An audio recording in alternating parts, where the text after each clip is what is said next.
Hello again, everyone. Texas lawmakers will reconvene today in Austin for a special legislative session. The agenda, announced yesterday, largely appeals to Republicans, with several controversial issues that didn't get passed before deadline. Here to discuss is Cassi Pollock, political reporter with the Texas Tribune. Welcome to Houston's Morning Show, and thank you for joining us. Let's first of all talk about these key issues for the special session. What are we expecting to see on that agenda? Right, and you said it there in your opening remarks. The governor's special session agenda is largely filled with red meat items that appeal to his Republican base. We have the bail and election bills, which were two of Abbott's priorities that died in pretty much the 11th hour of the regular legislative session that ended in May. And then we have a number of other items, such as border security funding, critical race theory, and even an item related to abortion. The governor has also included on his special session agenda, which consists roughly of 11 items, funding for the legislative branch, which has been high on radars for weeks after Abbott threatened and then followed through on vetoing a section of the state budget that funds the legislature, its staff, and nonpartisan legislative agencies. The governor including that in his special session agenda is essentially him giving lawmakers an opportunity to circumvent the legislature running out of funding later this year. You mentioned quite a few things you're going to be looking into and talking about. Which do you find is arguably the most controversial item, and why?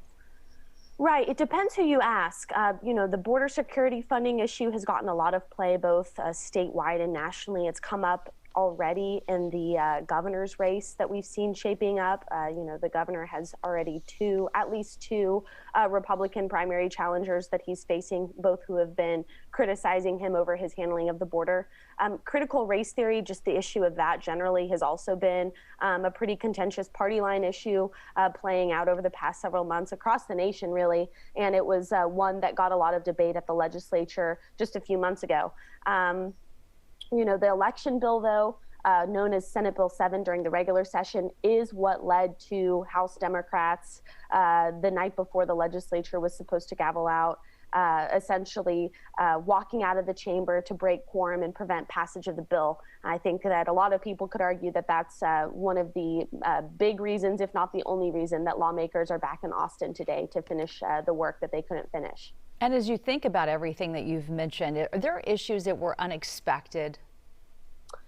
I don't think so. I think if you ask just Republicans, Democrats, your answers across the board are going to be pretty scattered. I think some were expecting the agenda to look somewhat like this, just given what legislation did and didn't pass during the regular, and again, kind of the political headwinds heading into an election season.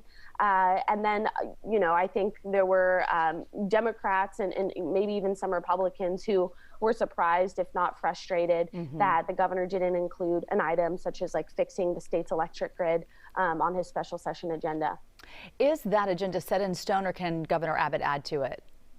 He can add to it pretty much whenever he wants to. And, there've been no indications coming from him or his office that he plans to do so. But of course, that can all change. Lawmakers can be in Austin for this particular special session for up to 30 days.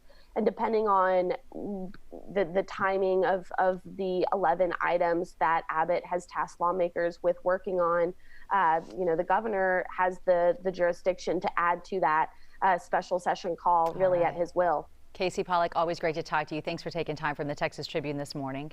Thank you. And I want to let you all know our coverage of the special session continues in our 9 o'clock hour this morning. Fox 26 political reporter Greg Rugen will be here. He's joining us with more on the items that didn't make Governor Abbott's agenda, including the state's power grid problems. So we'll be talking a lot more about that.